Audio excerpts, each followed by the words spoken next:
আজকে বানাচ্ছি ফুলকপির রোস্ট। দেখুন কি কি লাগছে। উপকরণ: ফুলকপি এভাবে কেটে নিয়েছি, কাঁচা দুধ, নুন, সাদা তিল, চাল মগজ, সরষের চিনি আর সরষের তেল, মটরশুঁটি, আদা, মেথি, জিরের গুঁড়ি, লঙ্কা গুঁড়ি। হলুদ দিচ্ছি না। দেখুন কড়াইটা গরম হয়ে গেছে, তেল দিয়ে দেব। তেল ততক্ষণ গরম হোক। আমি এদিকে মিক্সিতে চালমগজ, সাদা তিল, যে আদা কুচি রেখেছিলাম সেটা ওর মধ্যে দিয়ে দেব।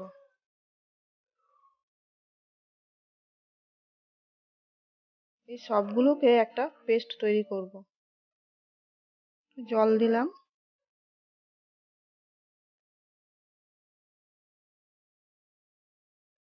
দিয়ে এবার মিক্সিতে পিষে নিলাম। ততক্ষণ ফুলকপি তেলটা গরম হয়ে গেছে, ফুলকপিগুলো আমি দিয়ে দিলাম।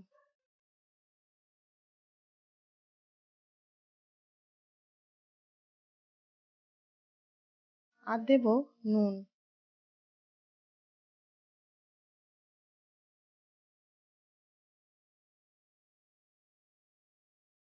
দিয়ে খুন্তি দিয়ে নেড়ে চেড়ে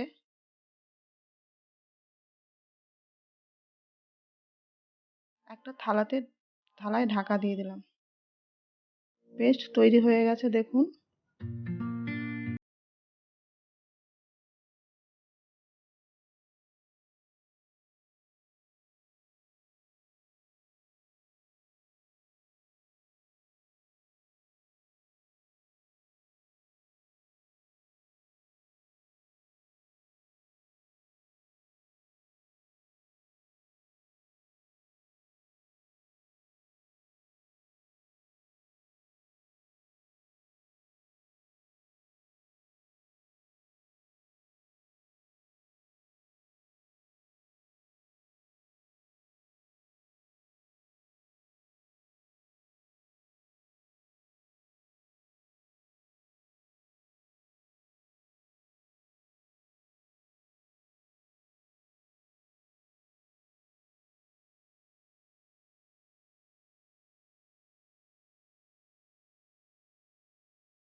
ব্যাস হয়ে গেল আমার ফুলকপির রোস্ট।